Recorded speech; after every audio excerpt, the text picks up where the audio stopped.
ಶ್ರೀ ಜಗದ್ಗುರು ಪಂಡಿತಾರಾಧ್ಯ ಗೋತ್ರಾಬ್ಧಿ ಚಂದ್ರೋ ರುಂದ್ರ ಯಶೋನ್ವಿತ ಶ್ರೇಯಸೆ ಭೂಯಾಸೆ ಭೂಯಾನ್ ಶ್ರೀ ಹಾಲಸ್ವಾಮಿ ಸದ್ಗುರು ದೈವ ಶ್ರೀ ರಾಂಪುರ ಹಿರೇಡಗಲಿಯ ಸದ್ಗುರು ಹಾಲೇಶ್ವರರ ಭವ್ಯ ಪರಂಪರೆಗೆ ಅನಂತ ಕೋಟಿ ಪ್ರಣಾಮಗಳನ್ನು ಅರ್ಪಣೆ ಮಾಡಿ ಕೊಟ್ಟೂರೇಶ್ವರ ಸನ್ನಿಧಾನಕ್ಕೆ ಹಣೆಬಳಿಯ ಈ ಸುಂದರ ಸಂಜೆಯಲ್ಲಿ ಸಮ್ಮಿಳಿತರಾಗಿ ನಾವೆಲ್ಲರೂ ಕೂಡ ಒಂದು ಹಬ್ಬದ ವಾತಾವರಣಕ್ಕೆ ಕಾರಣೀಭೂತರಾಗಿರ್ತಕ್ಕಂಥ ಶ್ರೀಮತಿ ವಿವಾಹ ವಾರ್ಷಿಕೋತ್ಸವದ 50ನೇ ವರ್ಷದ ಸಂಭ್ರಮ, ಜೊತೆಯಾಗಿ ಅವರ ಹಿರಿಯ ಸುಪುತ್ರಿ ಶ್ರೀಮತಿ ಜಯಶ್ರೀ ಕೊಟ್ರೇಶ್ ಚಟ್ರಿಕಿ ಅವರ 50ನೇ ವರ್ಷದ ಜನ್ಮ ದಿನೋತ್ಸವ, ಇವೆರಡೂ ಕೂಡ ಈ ಸಂದರ್ಭದಲ್ಲಿ ಒಂದು ಹಬ್ಬದ ವಾತಾವರಣವನ್ನು ಉಂಟು ಮಾಡಿದೆ. ಬಹುತೇಕ ಎಲ್ಲ ತಂದೆ ತಾಯಿ ಲಗ್ನ ಪತ್ರಿಕೆಗಳನ್ನು ಹಿಡ್ಕೊಂಡು ಮಠಕ್ಕೆ ಬರ್ತಾರೆ. ನನ್ನ ಮಗಳ ವಿವಾಹ ಇದೆ, ಲಗ್ನ ಇದೆ, ಮಗನ ಮದುವೆ ಇದೆ, ಬರಬೇಕು ರೀ ಬುದ್ಧಿ ಅಂತ ಹೇಳಿ. ಆಮೇಲೆ ಕೊನೆಗೆ ಒಮ್ಮೆ ಬರ್ತಾರೆ. ಎದಕ್ಕಪ್ಪ ಅಂತಂದ್ರೆ ತಂದೆ ತಾಯಿ ತಿಥಿಗೆ ಹೇಳಕ್ಕೆ. ಅದು ಕೂಡ ಒಬ್ಬೊಬ್ರು ಅಲ್ಲೇ ಮನೆಯಾಗ ಮಾಡಿ ಮುಗಿಸ್ಬಿಡುತ್ತಾರೆ. ಸನಾತನ ಭಾರತೀಯ ಭವ್ಯ ಪರಂಪರೆಯಲ್ಲಿ ಮಾತೃಸ್ಥಾನ, ಪಿತೃಸ್ಥಾನ ಮತ್ತು ಆಚಾರ ಸ್ಥಾನಕ್ಕೆ ಉನ್ನತ ಸ್ಥಾನ ಇದೆ. ಅದಕ್ಕೆ ಹೇಳ್ತಾರೆ ಮಾತೃದೇವೋ ಭವ, ಪಿತೃದೇವೋ ಭವ, ಆಚಾರ್ಯ ದೇವೋ ಭವ ಅಂತ ಹೇಳಿ. ನಿಮ್ಮ ಮನೆ ದೇವರು ಕೊಟ್ರಯ್ಯ ಇರ್ಬೋದು, ಹಾಲಸ್ವಾಮಿ ಇರ್ಬೋದು, ಕುರೋತಿ ಬಸವೇಶ್ವರ ಇರ್ಬೋದು, ಮೈಲಾರ ಲಿಂಗೇಶ್ವರ ಇರ್ಬೋದು, ಶ್ರೀಶೈಲ ಮಲ್ಲಿಕಾರ್ಜುನ ಸ್ವಾಮಿ ಇರ್ಬೋದು. ಎಲ್ಲರಿಗೂ ಕೂಡ ಒಂದು ಮನೆ ದೇವರಂತ ಐತೆ ಇಲ್ಲ, ಎಲ್ಲರಿಗೂ ಕೂಡ ಒಂದು ಮನೆ ದೇವರೈತೆ. ನಿಮ್ಮ ಮನೆ ದೇವರು, ನೀವು ನಡ್ಕೊಳ್ತಕ್ಕಂಥ ದೇವರು ನಿಮಗೆ ಆಶೀರ್ವಾದ ಮಾಡಬೇಕಪ್ಪ ಅಂತಂದ್ರೆ ಆ ಮನೆಯೊಳಗೆ ತಂದೆ ತಾಯಿ ಎಷ್ಟು ಖುಷಿಯಾಗಿರ್ತಾರೋ, ಅವರ ಕಣ್ಣೀರು ಬರದೆ ಅವ್ರು ಎಷ್ಟು ಖುಷಿಯಾಗಿರ್ತಾರೋ ಅಷ್ಟು ಖುಷಿಯಾಗಿದ್ದಾಗ ಮಾತ್ರ ನಿಮಗೆ ದೇವರು ಒಲಿಮೆ ಆಗಲಿಕ್ಕೆ ಸಾಧ್ಯತೆ ಇದೆ ಅಂತಕ್ಕಂಥದ್ದು ನಾವು ಎಂದೂ ಮರೆಯಬಾರದು. ಬಹುತೇಕ ಇವತ್ತಿನ ಕಾಲಮಾನದೊಳಗೆ ಹೇಗಾಗಿದೆಪ್ಪ ಅಂತಂದ್ರೆ ಮಾತೃ ಋಣವನ್ನು ಯಾರಿಗೂ ಕೂಡ ತೀರಿಸಲಿಕ್ಕೆ ಸಾಧ್ಯ ಇಲ್ಲ. ಪಿತೃ ಋಣವನ್ನು ಕೂಡ ತಮ್ಮ ಇಡೀ ಜೀವಮಾನವನ್ನು ತಮ್ಮ ಆಸೆ ಆಕಾಂಕ್ಷೆಗಳನ್ನು ಬದಿಗಿಟ್ಟು ಮಕ್ಕಳ ಶ್ರೇಯೋಭಿವೃದ್ಧಿಗಾಗಿಯೇ ತಮ್ಮ ಜೀವನವನ್ನು ಮುಡುಪಾಗಿಟ್ಟು ಇಡುವಂತಹ ಒಂದು ಭವ್ಯ ಪರಂಪರೆ ಒಳಗೆ ನಾವು ಅದೇವಿ. ಹಾಗಾದರೆ ನಾವು ಮಕ್ಕಳಿಗಿಷ್ಟೆಲ್ಲ ಮಾಡಿದ್ರು ಸಹಿತ ಮಕ್ಕಳು ಕೊನೆಗಾಲದಲ್ಲಿ ಒಳಗೆ ತಂದೆ ತಾಯಿಗೆ ಬಹಳ ಹಿಂಸೆಯಿಂದ, ನೋವಿನಿಂದ ಅವರ ಕೊನೆಗಾಲವನ್ನು ಕಳ್ತಕ್ಕಂಥದ್ದನ್ನು ನಾವು ಅನೇಕ ಸಂದರ್ಭದೊಳಗೆ ನೋಡಿದ್ದೀವಿ. ಜಯಶ್ರೀ ಅವರು ನಮ್ಮ ಸಹಪಾಠಿಗಳು. ನನಗನ್ನಿಸ್ತಾ ಇದೆ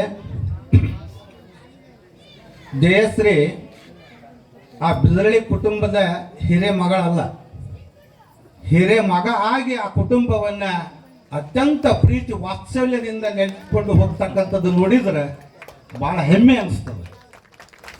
ಇಡೀ ಜೀವನದ ಪ್ರತಿಯೊಂದು ಹಂತದೊಳಗೆ ತಮ್ಮ ಜೀವನಕ್ಕೆ ಎಷ್ಟು ಮೌಲ್ಯಗಳನ್ನು, ಸಮಯವನ್ನು ಕೊಡ್ತಾರೋ ಅಷ್ಟು ಸಮಯವನ್ನು ತಂದೆ ತಾಯಿ ತಮ್ಮ ಮನೆಗೆ, ಅವರ ತಮ್ಮನಿಗೆ ಕೂಡ ಕರೆದುಕೊಂಡು ಹೋಗುವಂತಹದ್ದು ಆ ಒಂದು ಏನು ಅವರ ಒಂದು ಸ್ವಭಾವವಿದೆಯಲ್ಲ, ಅದು ಅನುಕರಣೀಯವಾಗಿರ್ತಕ್ಕಂಥದ್ದು.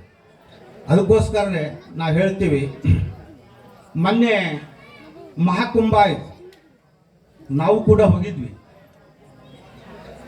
ಬಹುತೇಕ ಮಹಾಕುಂಭದಲ್ಲಿ ಸುಮಾರು 65 ಕೋಟಿ ಜನ ಮಿಂದು ಗಂಗಾ ಯಮುನಾ ಸರಸ್ವತಿಯಲ್ಲಿ ಮಿಂದು ಬಂದಿದ್ದಾರೆ. ಇಲ್ಲಿದ್ದ ಸುಮಾರು 1750 ಕಿಲೋಮೀಟರ್ ಇರ್ತಕ್ಕಂಥ ಪ್ರಯಾಗ್ರಾಜ್ದಲ್ಲಿ ನಾವು ಇವತ್ತು ಕುಂಭ ಸ್ನಾನವನ್ನು ಮಾಡಿ ಬಂದೀವಿ. ಸುಮಾರು 65,000 ಕೋಟಿ ಜನ ಕುಂಭಮೇಳದಲ್ಲಿ ಮಿಂದು ಪವಿತ್ರ ಸ್ನಾನವನ್ನು ಮಾಡಿದ್ದಾರೆ. ಅದು ಸಾರ್ಥಕತೆ ಆಗಬೇಕಪ್ಪ ಅಂತಂದ್ರೆ ಮನೆಯೊಳಗಿರ್ತಕ್ಕಂಥ ತಂದೆ ತಾಯಿ ಎಂದೂ ಕೂಡ ಕಣ್ಣೀರು ಹಾಕ್ಸ್ಬಾರ್ದು. ಯಾವ ಮನೆಯಲ್ಲಿ ತಂದೆ ತಾಯಿ ಕಣ್ಣೀರು ಹಾಕ್ತಾರೋ ಆ ಮನೆತನ ಎಂದೂ ಕೂಡ ಉದ್ಧಾರ ಆಗೋದಿಲ್ಲ ಅಂತಕ್ಕಂಥದ್ದನ್ನು ಬಹಳ ಸ್ಪಷ್ಟವಾಗಿ ಎಲ್ಲರೂ ತಿಳ್ಕೊಳ್ಬೇಕಾಗಿದೆ. ಇದನ್ನ ಅರಿತು ನಾವು ನಡೆದುಕೊಂಡಾಗ ಒಂದು ಕುಟುಂಬ ಸಂತೋಷವಾಗಿ ಬಾಳಲಿಕ್ಕೆ ಸಾಧ್ಯತೆ ಇದೆ ಅಂತಕ್ಕಂಥ ಮಾತನ್ನ ಈ ಸಂದರ್ಭದಲ್ಲಿ ಹೇಳ್ತಾ, ನಮ್ಮ ಬಿಜರಳ್ಳಿ ಕುಟುಂಬದವರು ನಮಗೆ ಬಹುತೇಕ ಬಹಳ ಹಾಲು ಸ್ವಾಮಿಗಳಂತಂದ್ರೆ ಒಂದು ಸೀಮಿತ ವ್ಯಾಪ್ತಿ ಒಳಗಿರ್ತಕ್ಕಂಥವ್ರಲ್ಲ. ಬಹುತೇಕ ಎಲ್ಲ ಜನಾಂಗದವರು ನಡೆದುಕೊಳ್ತಕ್ಕಂಥ ಶ್ರೀಮಠ ಅದು ಸಮನ್ವಯತೆ ಮಠ. ಬೇರೆ ಕಡೆಯೇನ ಈ ಥರ ನಾವೇನು ಮಾತಾಡೋಲ್ಲ. ಈಗ ನಾವು ಕೆಲವೊಬ್ಬರಿಗೆ ಹಿಂದೆ ನೊಂದಪ್ಪ ಅಂತ ಇದ್ದ ಕುರುಬರು ಯಜಮಾನ್ ಅವರೇ ಹೋಗ್ಲಿ ಅಂತಂದು ಈ ಥರ ಒಂದು ಬಾಂಧವ್ಯದಿಂದ ಕರೆದುಕೊಂಡು ಹೋಗ್ತಕ್ಕಂಥ ಒಂದು ಪರಂಪರೆ ಇದೆ. ಹಾಗಾಗಿ ಬಿಜರಳ್ಳಿ ಕುಟುಂಬದವರು ಕೂಡ ಮಠಕ್ಕೆ ಎಲ್ಲ ಭಕ್ತರಂತೆ ಅವರು ಕೂಡ ಬಹಳ ಸೇವೆಯನ್ನು ಸಲ್ಲಿಸ್ತಾ ಬಂದಿದ್ದಾರೆ. ಜೊತೆಯಾಗಿ ನಮ್ಮ ಮುತ್ತಪ್ಪ ಅವರು ಅಂತಂದ್ರೆ ಮುದ್ದಣ್ಣನ ಬಗ್ಗೆ ಹಿರಿಯ ಗುರುಗಳು ಹಾಲಶಂಕರ ಸ್ವಾಮಿಗಳ ಬಹಳ ಪ್ರೀತಿ. ಆತ ಎಲ್ಲೇ ಹೋಗ್ತಾ ಇದ್ರು ಕರೆದು ಬೆನ್ನು ತಟ್ಟಿ ಆಶೀರ್ವಾದ ಮಾಡಿ, ಬಹುಶಃ ನಾವಿವತ್ತು ನೆನಪು ಮಾಡಿಕೊಳ್ಬೇಕು. ಅವರ ಜೀವನಕ್ಕೆ ಒಂದು ಬೆಳಕನ್ನು ಒಂದು ಹಂತದಲ್ಲಿ ಕೊಟ್ಟಿದ್ದಕ್ಕಾಗಿ ಇವತ್ತು ನಾವು ಅವರ 50ನೇ ವರ್ಷದ ಒಂದು ವಿವಾಹ ಮಹೋತ್ಸವವನ್ನು ಆಚರಣೆ ಮಾಡ್ತಾ ಇದ್ದೀವಿ ಅಂದರೆ ತಪ್ಪಾಗಲಿಕ್ಕಿಲ್ಲ. ಅವರ ಆಶೀರ್ವಾದ, ಪರಿಪೂರ್ಣ ಆಶೀರ್ವಾದ ಅವ್ರ ಮೇಲಿದೆ. ಅವರ ಹುಷಾರಿಲ್ಲದ ಆದಮೇಲೆ ಅವ್ರನ್ನ ಅವ್ರು ಕರ್ಕೊಂಬಂದು ಪಾದ ಪೂಜೆ ಮಾಡಿ ಅವರ ಆಶೀರ್ವಾದವನ್ನು ಪಡೆದಿರ್ತಕ್ಕಂಥವ್ರು ಕೂಡ ಬಿಜರಳ್ಳಿ ಮುತ್ತಪ್ಪನವರು. ಜೊತೆಯಾಗಿ ಅವರ ಸುಪುತ್ರ ವಿಜಯಕುಮಾರ್ ಆಗಿರ್ಬೋದು, ಅವರ ಹಿರಿಯ ಸುಪುತ್ರಿ ಜಯಶ್ರೀ ಅವರು ಬಹಳ ಅನುಕೂಲವಾಗಿರ್ತಕ್ಕಂಥ ಒಂದು ಕಾರ್ಯಕ್ರಮವನ್ನು ಮಾಡಿದ್ದಾರೆ. ಇಷ್ಟೆಲ್ಲ ಕಾರ್ಯಕ್ರಮ ಮಾಡಬೇಕಪ್ಪ ಅಂತಂದ್ರೆ ಇದಕ್ಕೊಂದು ಬೆಂಬಲ ಅಂತಕ್ಕಂಥದ್ದು ಬೇಕಲ್ಲ. ಈ ಬೆಂಬಲ ಹೇಗಿದೆಯಪ್ಪ ಅಂತಂದ್ರೆ ಕೊಟ್ರೇಶ್ ಅವರು ಈ ಮನೆಯ ಹಳೆಯ ಅನ್ನಕ್ಕಂತ ಆತನು ಕೂಡ ಈ ಮನೆ ಹಿರಿಯ ಮಗನಾಗಿ ಇವತ್ತು ಈ ಒಂದು ಬೆನ್ನೆಲುಬಾಗಿ ಕುಟುಂಬಕ್ಕೆ ನಿಂತಿದ್ದಾರೆ ಅಂತಕ್ಕಂಥದ್ದನ್ನು ಕೂಡ ನಾವು ನೆನಪಾರಬಾರ್ದು. ಯಾಕಂತಂದ್ರೆ ಸಮಯ ಸ್ವಲ್ಪ ಹೆಚ್ಚಿಗೆ ತಗೊಂಡಿವಿ ಅನ್ನೋದು ಅಷ್ಟೇ. ಕೆಲವೊಂದು ವಿಚಾರಗಳನ್ನ ಇದು ಒಂದು ಅತ್ಯಮೂಲ್ಯವಾಗಿರ್ತಕ್ಕಂಥ ಕಾರ್ಯಕ್ರಮ ಅವರು ಮಾಡಿದ್ದಾರೆ.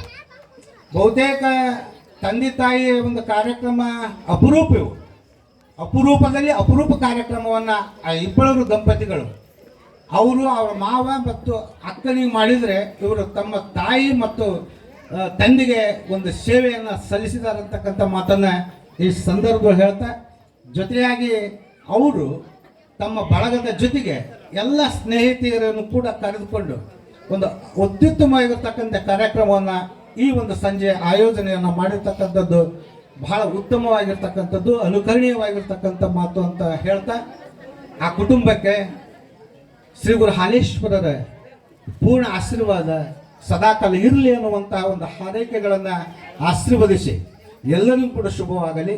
ಸರ್ವೇ ಜನ ಸುಖಿನೋ ಭವಂತು. ಓಂ ಶಾಂತಿ ಶಾಂತಿ ಶಾಂತಿ.